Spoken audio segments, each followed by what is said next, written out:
Good morning, boys and girls. Today we are going to continue and wrap up our study of text structure of informational text.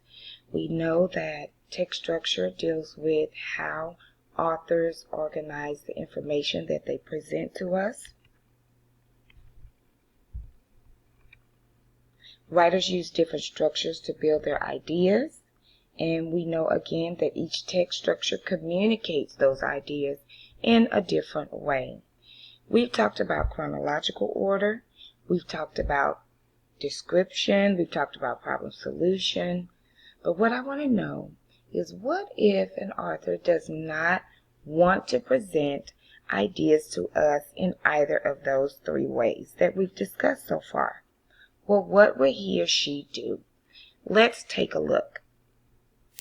Let's suppose that an author wanted to explain how these two birds that you see here on the screen are similar or different. Chronological order, of course, wouldn't work because there are no order of events, right? The author would need to use compare and contrast.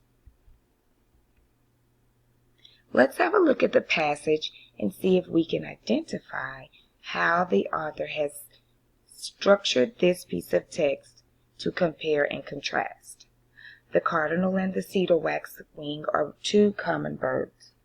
Both have crests on their heads.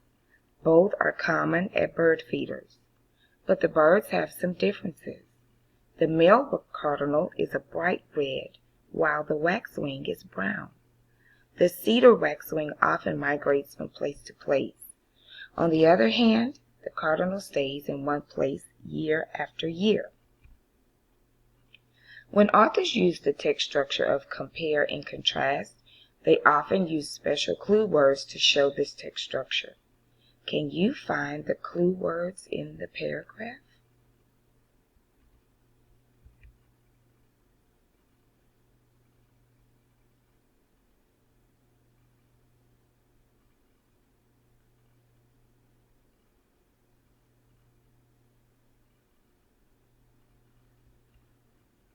Here they are. Let's see how well you did. The cardinal and the cedar waxwing are two common birds. Both have crests on their heads. Both are common at bird feeders. But when you hear that, that means you're getting ready to be presented with a difference.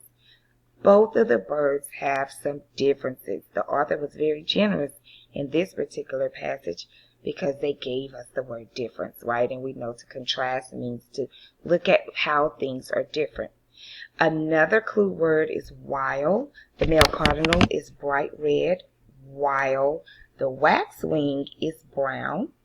The cedar waxwing often migrates from place to place. And on the other hand, that's another signal word that you're getting ready to show how something is different, right? The cardinal stays in one place year after year. When we compare and contrast, we use graphic organizers such as a Venn diagram. I'm sure many of you are very familiar with these. You guys have been using these since probably kindergarten, right? And we use them to organize details about a paragraph or a topic.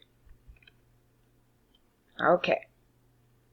Now, what we want to do is think about all of the different types of text structures that we've talked about this week. You've been completing your digital interactive notebooks, correct? And so what you're going to do today is look at this last structure, okay? And before we get back to your digital notebook, there's one more that I really want us to really look at, okay? Sometimes the writer will want to explain how a source or a reason can give rise to or result in another, okay? This kind of text structure is called cause and effect. This happens with us all of the time, right? At home. Someone tells you stop running, you keep running, you end up tripping and you fall, right? There's a cause and effect situation there. or you stub your toe on the edge of the sofa. That's happened to me many times, right? Don't run in the house. But yet we take off running anyway, and then we get our toes caught right on the edge of the sofa there, or either on the door jamb. Well, that's a cause and effect relationship, okay? But let's have a look at it when it's in written form, when cause and effect happens in written form. When authors write paragraphs to show causes and effects, they use words like cause, effect, as a result, consequently, and so. Can you find the clue words? The night's snowstorm had many effects. People were out shoveling snow from their sidewalks. The power lines were draped with ice. Snowplows drove down every street. Children were the happiest of all. The unexpected snow caused school to be canceled. Again, I'm going to give you time to reread it and see if you can find clue words to show a cause and effect relationship.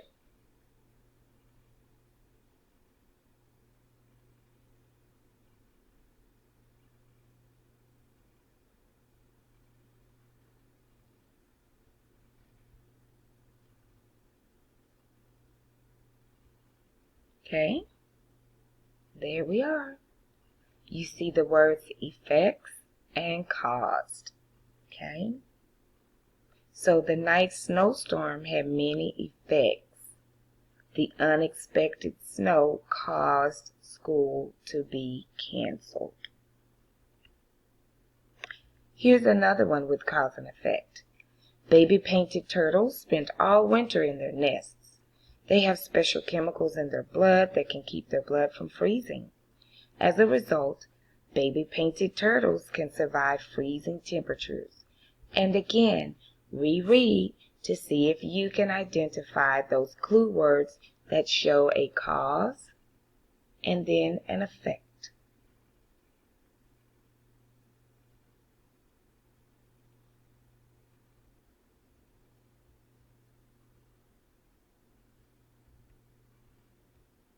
There you go. This is the cause. If you said that they have special chemicals in their blood that can keep their blood from freezing, you were right on track.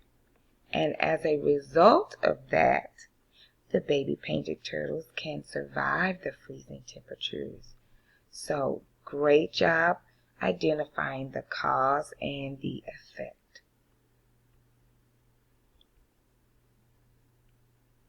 Let's think and review.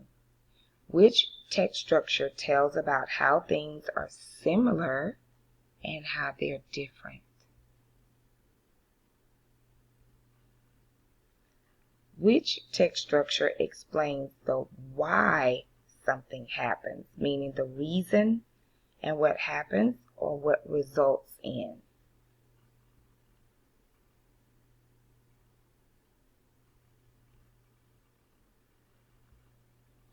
Sometimes an author will want to explain a problem and show one or more solutions. This kind of text structure, again, is called problem and solution. This particular point we're going to just briefly review, okay? Because today you guys are going to wrap up, as I said before, your digital interactive notebooks. And you guys are going to take a quick little Kahoot on the different types of text structure. So let's go back and let's review very shortly, okay?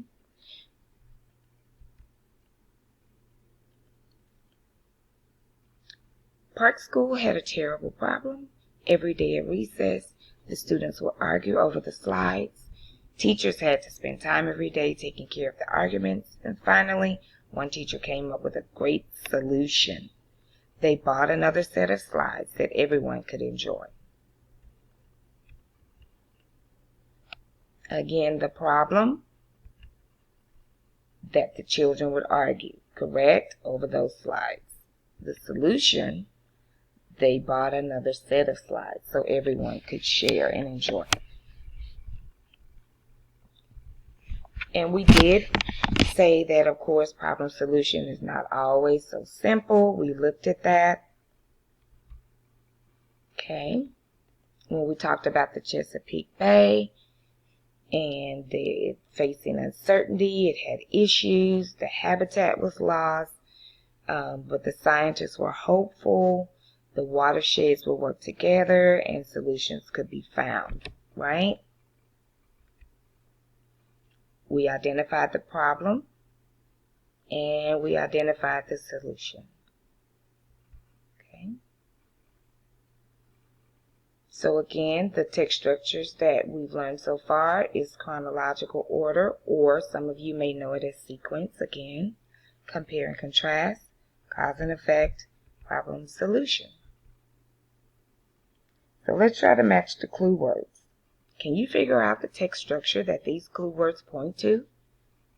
If you were to read a piece of text and you saw the words such as however, on the other hand, similarity, like, unlike, what text structure would you say those words would be found in? You got it. Compare and contrast. Good job. What about this set of words? As a result, consequently, therefore, so, cause, effect. Can you figure out the text structure? You're absolutely right. It is cause and effect. Here's our next set of words. Problem, solution, threat, difficulty, hope, answer, and possibility.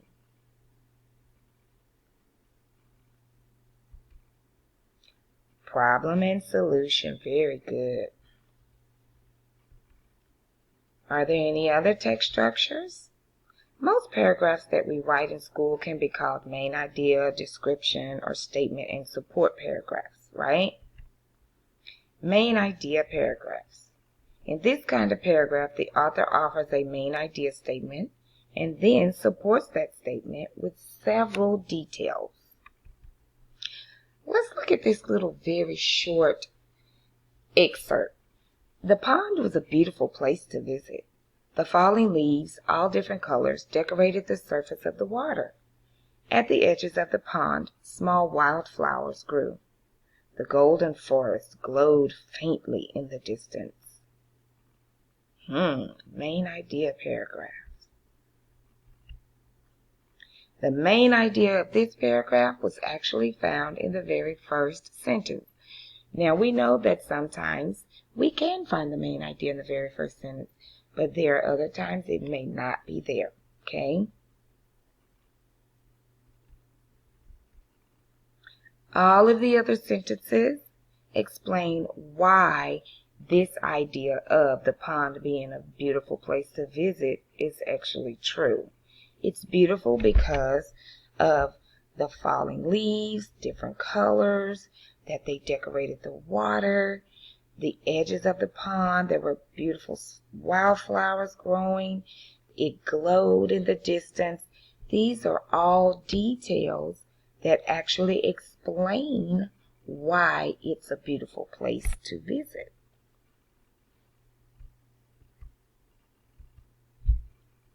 Clue words in these paragraphs may include one reason, another reason, and for example. Now it's your turn. On the next few slides, you will read some paragraphs about the Great Chicago Fire. Your task is to decide on the text structure for each one. Now, understanding the text structure will help you understand each paragraph. And that goes back to our essential question for this week. Ms. Johnson, why do I even need to understand and be able to identify the text structure of something that I'm reading? Well, once you are able to identify the structure or how the information is being presented to you, then you will be better able to understand and wrap your mind around What is being presented?